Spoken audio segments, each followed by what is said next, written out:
Hare Krishna. We are continuing with our seminar on the glories of the Śrīmad Bhāgavatam. The glories are actually unlimited because the Śrīmad Bhāgavatam is about Krishna and is therefore non-different from Krishna. And since the glories of Lord Krishna are unlimited, the glories of his sound incarnation, the Śrīmad Bhāgavatam, is also unlimited. Nevertheless, as devotees, it is natural that for enhancing our devotion and appreciation for the process of devotional service and for Krishna, we should glorify the Śrīmad Bhāgavatam to the extent that our capacities permit. The Śrīmad Bhāgavatam itself contains much glorification about the Śrīmad Bhāgavatam. The last time, however, we were speaking from the Padma Puran chiefly.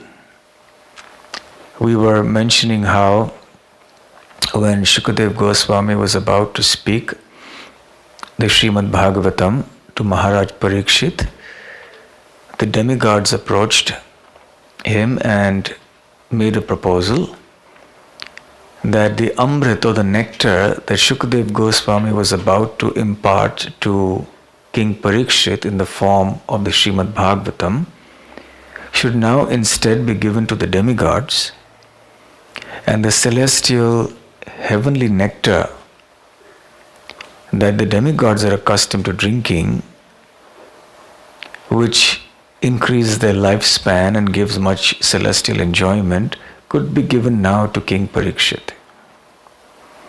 Shukadeva Goswami immediately rejected that proposal because there is no question of comparing something mundane like the nectar of the demigods to something completely transcendental and which enhances devotion to the Supreme Lord, like the Śrīmad Bhāgavatam.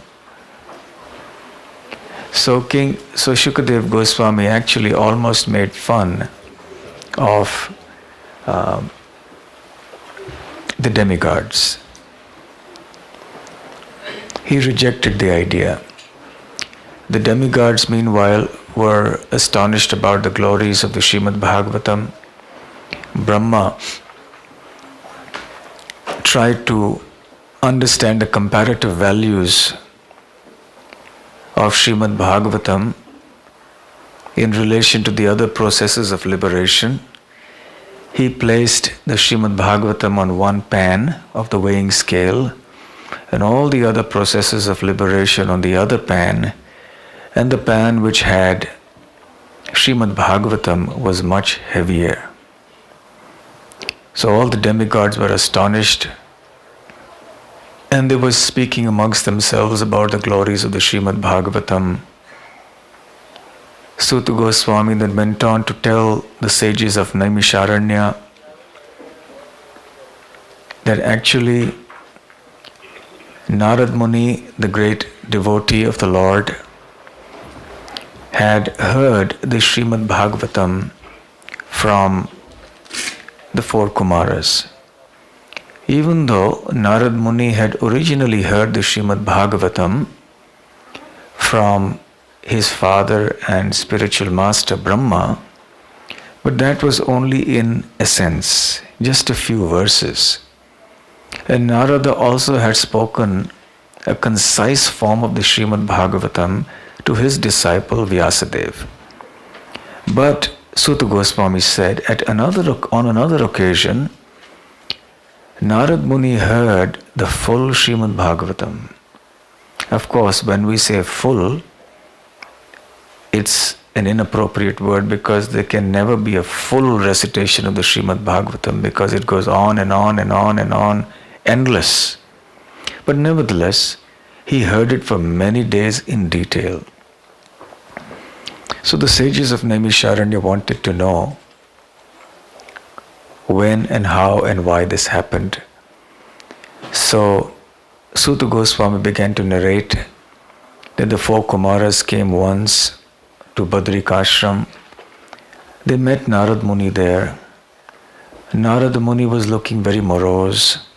The 4 Kumaras inquired about the reason for this. Narad Muni explained that he had just been to the earth planet and he was hoping to find many wonderful things for spiritual progress going on in the holy places on earth. But he was extremely disappointed to find that this wasn't so. There were sinful people everywhere. The holy places had lost their power. So he was extremely disappointed. And then he said that actually I'll tell you something more. That I had gone in the course of my pilgrimage to the holy land of Vrindavan, which is the place of Lord Krishna's pastimes. And there on the banks of the Yamuna, I saw an extraordinary sight. One young lady who was very beautiful was accompanied by 2 very old men and also surrounded by many other ladies. Now, this young beautiful lady was wailing unhappily. The 2 old men were also unhappy and bemoaning their fate. And Narad Muni said, I went up to them and asked them, who are you and why are you in this condition? Why are you wailing like this? And the lady introduced herself and said, I am Bhakti. I am Bhakti Devi, the goddess of devotion. The Supreme Lord has actually placed me for the purpose of spreading devotion to Him everywhere. But somehow I have met a very peculiar fate. I was born in Dravida, South India. I grew up in Karnataka. I was respected in the state of Maharashtra, but when I came to the state of Gujarat, I was assaulted, my bones were broken, and then I had to leave for Vrindavan. This actually represents, in a sense, the history of the Bhakti movement in India. The Alvars of the Sri Sampradaya, who are mentioned in the 11th canto of the Śrīmad Bhāgavatam, that is actually the origin of Bhakti in Kali Yuga. And in their Sampradaya came many great devotees. In Tamil Nadu, Dravida Desh. Later, Madhvacharya and others spread the movement in the state of Karnataka. And then onwards up to Maharashtra came Tukaram and other saints. When Gujarat people were mostly businessmen, worried about money, didn't care so much about bhakti. And so there was disrespect for bhakti, and Bhakti Devi then left for Vrindavan. She actually also became an old lady in Vrindavan. The 2 sons, the 2 old men were actually her sons, who were Gyan and Vairagya, knowledge and detachment. And they had become old men in Gujarat. She had also become an old lady.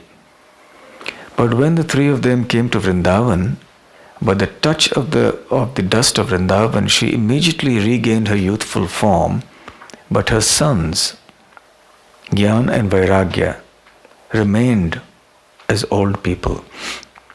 So Bhakti Devi lamented before Narad Muni that is this not an unusual and pitiable situation, that the mother should be a young lady and the son should be very old and decrepit? Why has this happened to me? Please explain this. I am very happy to see you, O great saint, because you bring auspiciousness everywhere. So please bring auspiciousness into my life. So Narad Muni said, please don't worry, O goddess. You are the repository of all devotion to Krishna. So wherever you are, there is auspiciousness because Lord Krishna is there. He will definitely have mercy on you. Do not lament. as far as your condition is concerned, I can see the reason for this. And the fault lies with nobody except that this age is called Kali Yuga, the age of quarrel and hypocrisy. Bhakti Devi had been so frustrated that when she was speaking to Narad Muni earlier, she had said, Idam sthanam parityajya videsham gamyate maya, which in Sanskrit mean idam, this sthanam, place, parityajya, I will give up this place, and videsham gamyate, I will go to foreign countries. Or rather, because it's in the passive voice, gamyate, it means that I will be taken to the foreign countries. So in a sense you can say it is a prediction about Srila Prabhupada traveling from Vrindavan to the western countries and bringing Krishna consciousness with him. So Narad Muni was pacifying her and saying that don't worry, actually the fault is with this age alone. This is a ruthless age, the age of Kali. It's a terrible age where people are addicted to all sorts of cheating and immoral activities, and their behavior is extremely sinful. The characteristic of this age is that demoniac people flourish and become strong, whereas the saintly people are always unhappy. The demons are engaged in sense gratification to such a degree that everything has become inauspicious on this earth. And there's no place or no thing on earth that is not inauspicious because of this sense gratificatory activities of the demons. One does not even feel like being on the earth because of this situation. And because everyone is so absorbed in sense gratification, they are neglecting you and your sons.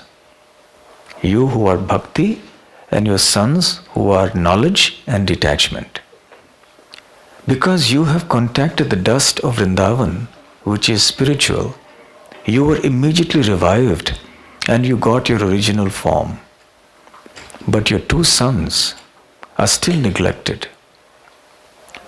Therefore, they are asleep or they have become old. Actually, they should have died. But because they have come to Vrindavan, they are still alive. They are still breathing. There is still some hope. Narad Muni went on to pacify and said, actually this glorious land of Vrindavan is such a holy place, such a wonderful place, that devotion actually dances here in this land. That is why you have been completely revived and your sons have been kept alive. So do not worry about this. Soon Lord Krishna will come, He will solve your problems, and I am here, I will also, by His mercy, revive your two sons. So Bhakti Devi said, if it is this age of Kali that is at fault, please tell me, why is it that King Pariksit, the great devotee emperor of the world, has not killed the personality of Kali? Now this is also the section that discussion on which has begun in the Śrīmad Bhāgavatam class in the morning nowadays. So we're just beginning that part of the discussion in the first canto, 17th chapter. So Bhakti Devi's question pertained to that. Why did King Pariksit not kill the personality of Kali if this was going to be the consequence of his presence on this earth planet?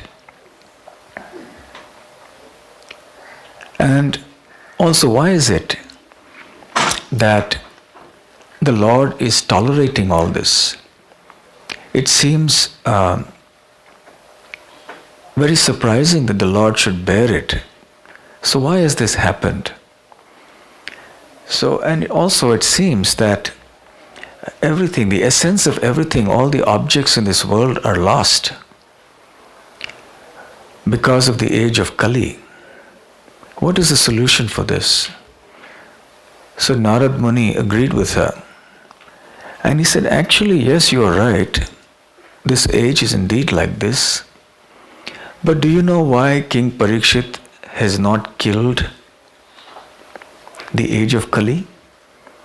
Now, in the first canto of the Śrīmad Bhāgavatam, it does explain that King Pariksit forgave Kali when he surrendered.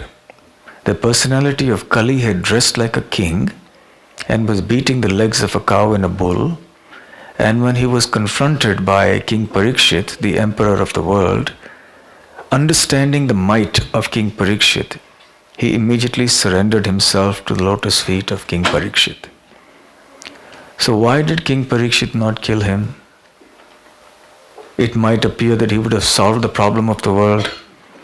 If the cause of all the ills is this age of Kali, why did he not kill Kali, the personality of Kali, right away? The answer can be given on different planes. One answer is that King Pariksit was a Kshatriya. As a Kshatriya, it was his duty to forgive someone or give shelter to someone who had taken shelter of him. This is the etiquette or the ethics of a Kshatriya. Even if he is the worst enemy, but if he comes and says, please spare my life, I surrender to you, then the Kshatriya would not kill him. This happened even to Lord Ram and Vibhishan. When Vibhishan was thrown out of Lanka by Ravana, Vibhishan came across the sea.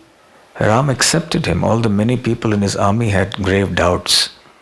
They suspected that Vibhishan would be like a spy coming to find out what was going on in Ram's army.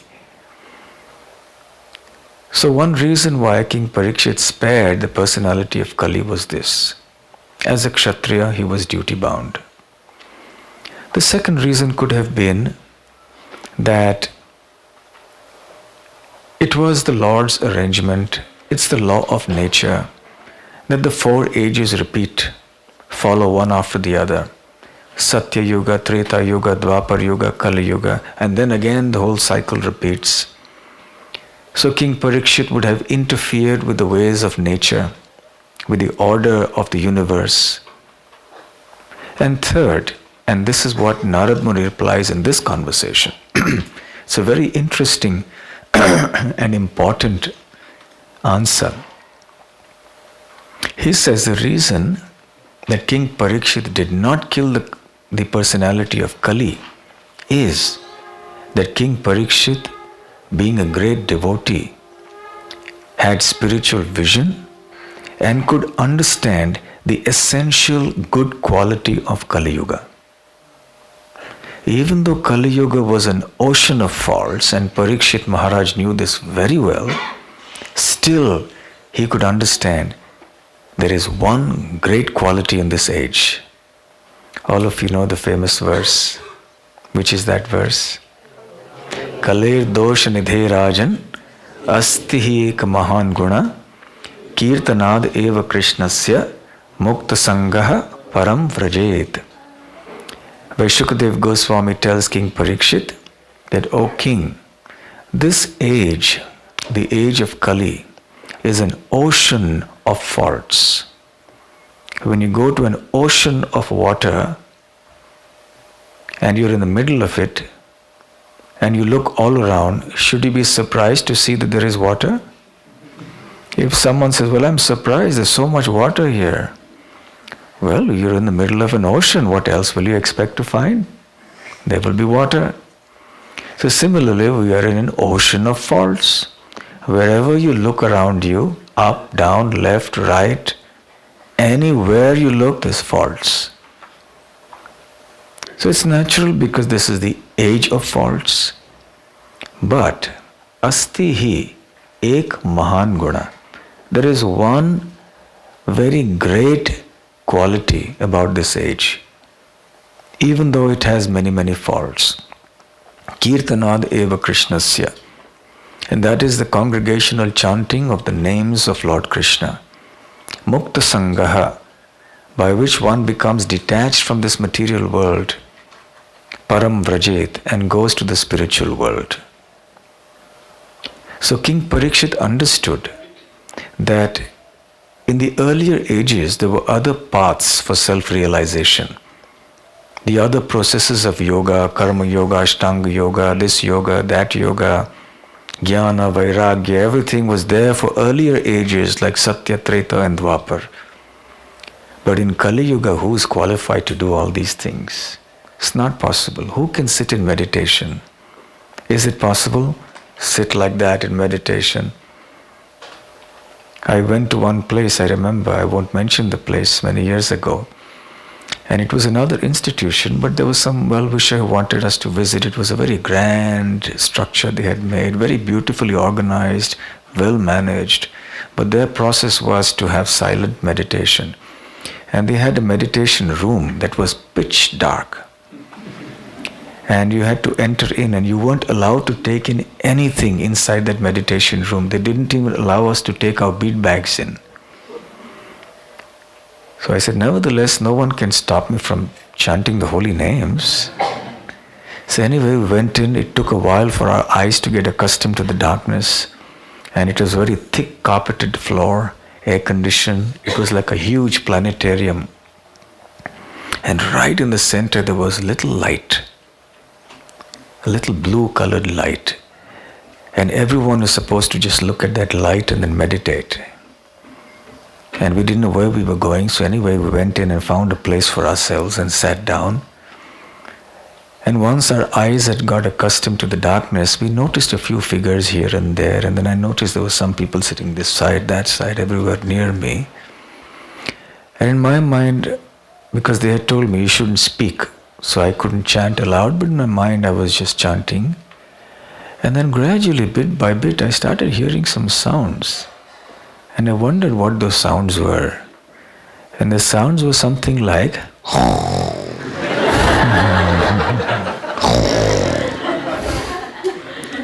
and first there was just one sound coming from this side, another sound coming from that side, and then it was almost not quiet, but it was like a roar everywhere.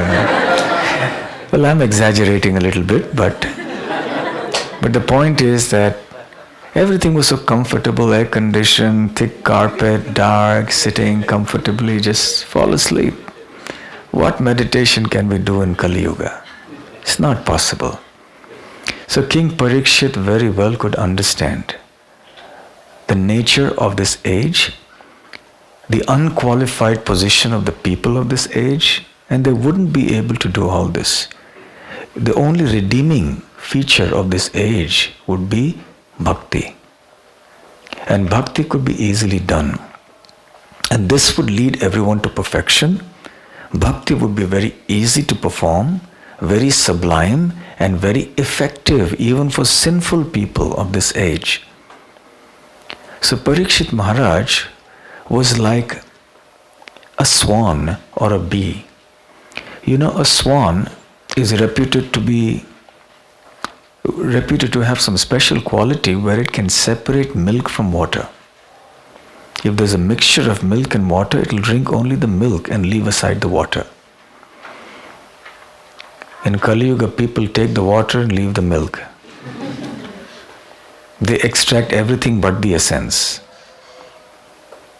Similarly, you can become, so they're called hamsas. The devotees are called hamsas, swans, or paramahamsas, supreme swans. Pariksit is also compared to a bumblebee. You see, there are two kinds of bees. One kind of bee is called a makshika in Sanskrit. This is the bee that lives in a hive and manufactures honey. It doesn't travel anywhere, it just remains there and works and works and works. The bees work very hard. Therefore, we have a word in English called busy bee. If someone's really very busy all the time, and you say he's a busy bee, because he's like a bee working all the time. It's called a makshika. Ultimately, after all this hard work, someone else comes and takes away all the honey and takes it and goes away. The poor makshika is left without the honey. There's another type of honeybee who is called the Brahmara. And this is described, what I'm saying now is described in the 11th canto of the Śrīmad Bhāgavatam. So this Brahmara is one who wanders from one flower to another. In one flower, it doesn't stay for too long. Just takes a little nectar. Drop, goes on to the next flower. A little nectar. Next flower, little nectar. In this way, this bee, the Brahmara, doesn't get attached to any flower, any place, doesn't get trapped in any flower, takes the essence from each flower and moves on. So the Bhagavatam says similarly, one should take the essence from the different scriptures and not get bogged down with all the other ritualistic and other details. Not that rituals are not important, but one should not get so absorbed in the rituals that one forgets the essence. So the Brahmara has this quality. So similarly, Pariksit Maharaj, like a bumblebee, the Brahmara, could understand the essence of this age of Kali. And Saragrahi, a person like that is called a Saragrahi. That's another name for a Vaishnava or a self-realized soul. Sar means essence, Grahi means one who accepts. So one who can identify the essence of something and then accept that alone is said to be a Saragrahi. So we should know the essence of what the Bhagavad Gita is. What is the essence of the Bhagavad Gita? Yes? The essence of the Bhagavad Gita? Yes, always think of Krishna, to become Krishna's pure devotee. Isn't it? Love, surrender and devotion. Love, surrender, devotion. That's the essence of the Bhagavad Gita. There'll be many people we meet, especially in India, who say, well, I know Bhagavad Gita, the essence is karma yoga. Or the essence is work hard. Simply, that's what the Bhagavad Gita says. Simply work hard. Is that what the Bhagavad Gita says? Simply work hard? No. So there are misconceptions. They don't understand the essence. They've lost that capacity to understand the essential quality of the different scriptures and of different places and phenomena. So Saragrahi. Pariksit Maharaj was a Saragrahi.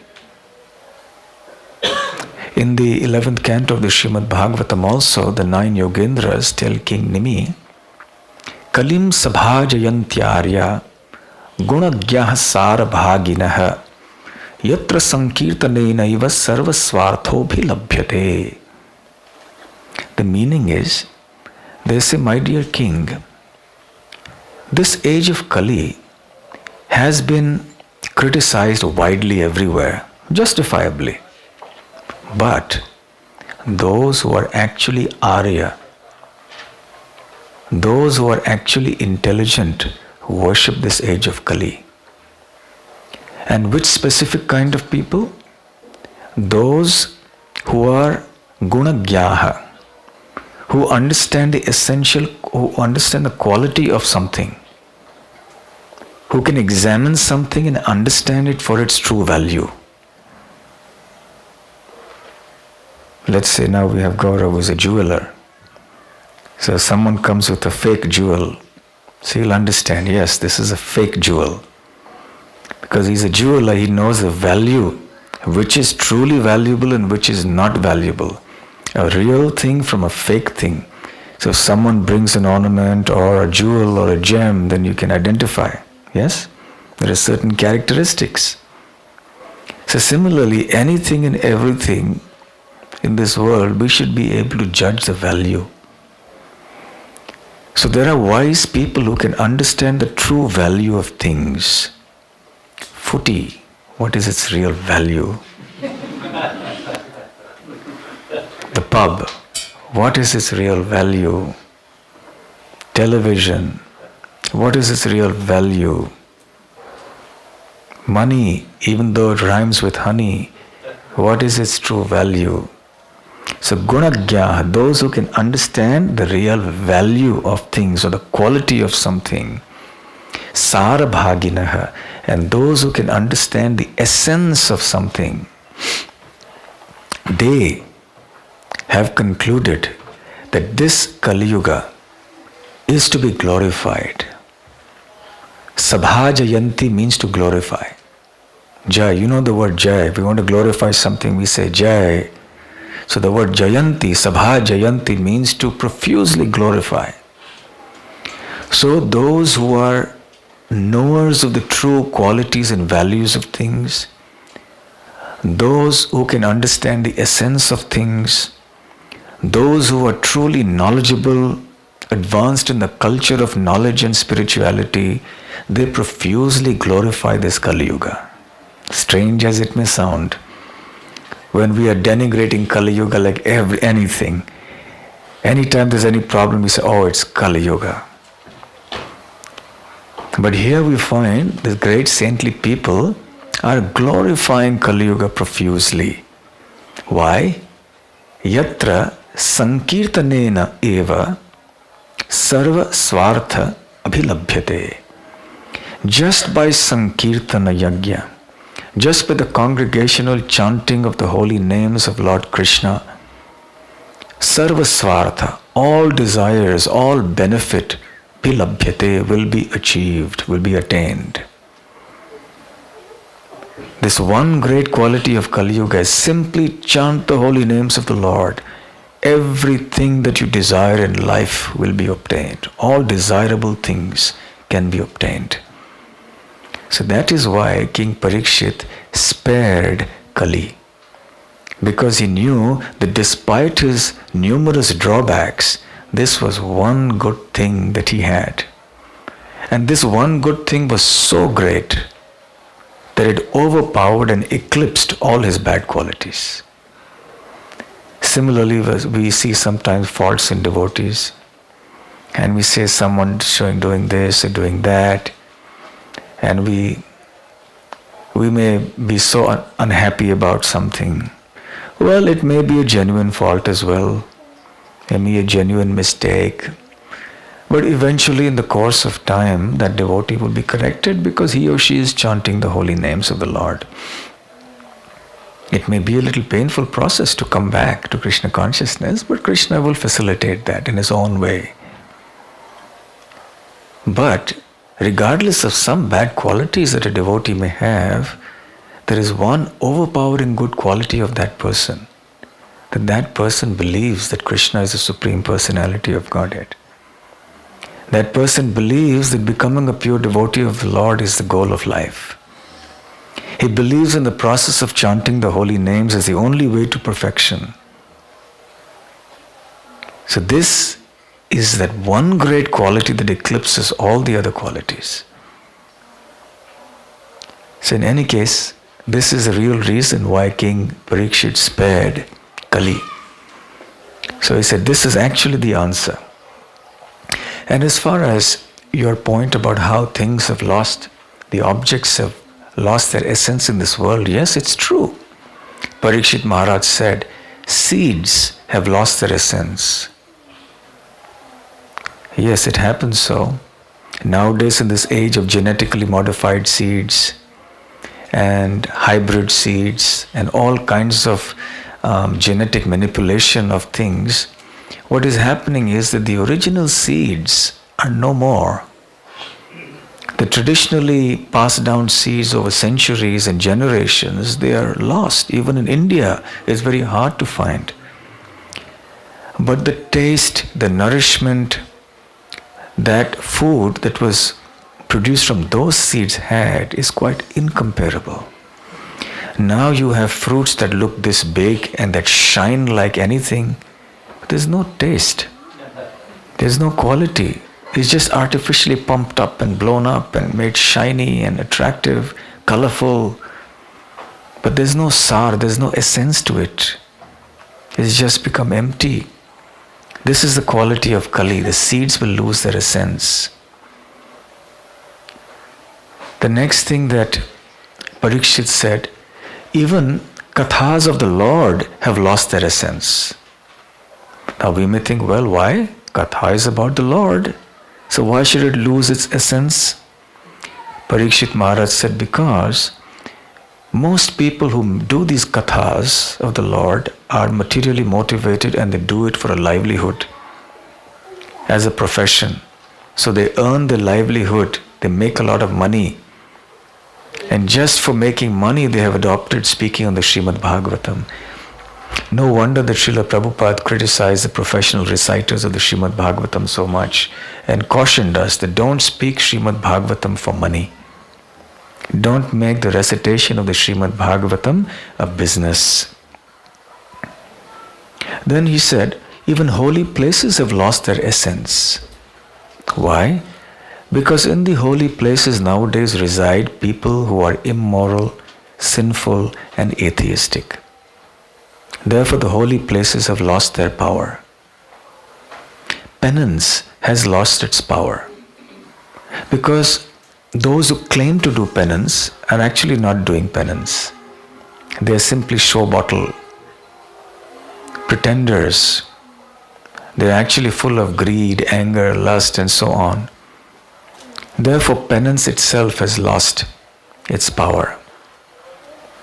And then Pariksit Maharaj goes on to say that because the culture of knowledge is lost and those who are supposed to be studying the scriptures are not studying the scriptures, they also are plagued with greed, lust, and pretension.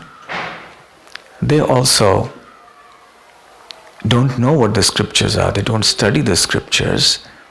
Therefore, the potency or the essence of Jnana Yoga is lost. And because the Brahmanas, the Pandits, who should be actually practitioners on the path of liberation, are simply involved in sense gratification, there is no essence or potency left in the different processes of liberation.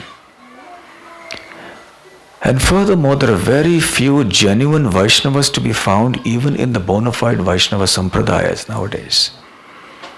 Therefore, because overall people everywhere are irreligious, objects everywhere have lost their essence. That is the reason why actually your two sons have become old and decrepit, and you also became old, but you were saved because of the touch of Sri Vrindavan Dham. So Bhakti Devi was very happy hearing this, the analysis. She glorified Narad Muni and said, "Oh my dear Narad Muni, just having a casual glimpse even of a great saint like you helps one to progress in the path of perfection. You bring auspiciousness everywhere, wherever you travel. It is simply by your mercy and a short meeting with Prahlad that you helped him to overcome Maya. A brief meeting of yours with Dhruva helped him to attain Dhruva Loka and eventually to have darshan of the Lord and then Dhruva Loka.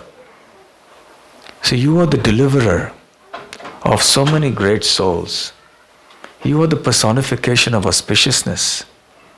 So please help me now and revive my sons." So Narad Muni replied, Don't lament, my dear Bhakti Devi. The worshipable Lord Krishna, who is your worshipable Lord and mine as well, who is the protector of Draupadi and the lover of the gopis of Vrindavan, is not very far away. Do not think that he has given up on you. He is there. He will come and he will protect you. You are Bhakti Devi, Bhakti personified. And you are very dear to Lord Krishna. In fact, you are more dear to him than his very life is to himself. You are the one who nourishes the devotion of the living entities in the Vaikuntha world. You permanently reside in the spiritual world, nourishing the devotees of the Lord with devotion. And now you have expanded from the Vaikuntha world and come here into the material world, and you continue that same activity. You are continuing to nourish the devotees. Because you had approached the Lord with your hands folded one time and asked him, "Please tell me, what should I do?" And the Lord had instructed you, "Go and nourish my devotees." So you had gone and started residing in the hearts of all the devotees and started giving them all kinds of spiritual nourishment. And because of that, there was a revolution. There's an upsurge or waves of bhakti. You have come here now into this world and you have followed the Lord's order, because of which He is very, very pleased with you. Actually, in the earlier ages, Satya Yuga, Treta Yuga, Dwapar Yuga, the other processes, karma, jnana, yoga, were effective. But in Kali Yuga, these processes are not effective. The people are not qualified to do this. In this age of Kali, it's only you, O Goddess, who will help everyone attain perfection. Nothing and no one else can do that. And I predict, and it is my assurance, that in this age, you will eventually occupy the heart of every being, living entity, and you will occupy every place. So this is a very, very encouraging prediction for us, that this bhakti movement is going to grow. Even though we see so many signs of despair all around us, but it's going to grow, and it will occupy all the different places, all the different countries and cities and villages in the world. So do not despair, O Bhakti Devi. This age is actually your age. And in order to help you nourish the devotees, the Lord sent Mukti Devi, the goddess of liberation, from the spiritual world to help you as your maidservant. And the Lord also sent knowledge and detachment, Jnana and Vairagya, as your two sons.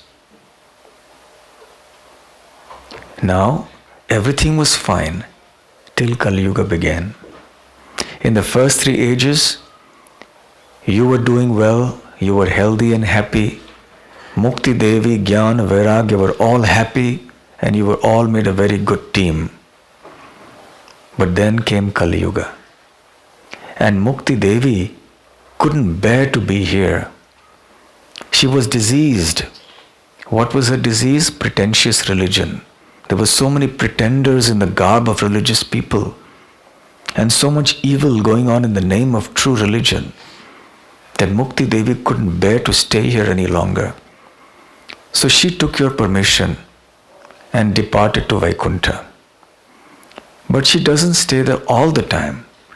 When you call her, she comes back for a while, but she can't stay for too long, so she goes away quickly back to the spiritual world. You have revived, but your two sons, Jnana and Vairagya, being completely neglected by the sinful people of this age, have become old and decrepit. But, O Goddess, please know that you will indeed occupy the house and the home, every home and every house in this world, in this age. And I take a vow that I will vigorously spread your message everywhere. And if I do not do that, and do not establish with vigor the establishment or the celebration of great festivals connected to you, then I will not be called Haridas, or the servant of Lord Hari. And after having made such a bold and revolutionary declaration, a declaration of war on Maya, Narad Muni said, I am the preacher of the Lord. I will go and spread your message everywhere. And of course, Srila Prabhupada, as his representative, fulfilled Narad Muni's vow. Narad Muni is also our Acharya, he is our Guru. And the children of Bhakti were still not revived, because Narad Muni was still speaking, glorifying Bhakti, trying to give her self-confidence back to her. He was giving her a good pep talk. But whatever he was saying was not false, it was true. Bhakti Devi was very happy. And in case you wish to know what happened after that, and whether Narad Muni was able to revive Gyan and Vairagya, and if he did, then what happened, what was the method by which he was able to do that, then I think you will have to come again. Tomorrow? Tomorrow at what time? Same time, same place. Hare Krishna, Krishna Krishna, Hare Hare, Hare Ram, Ram Ram, Hare Hare.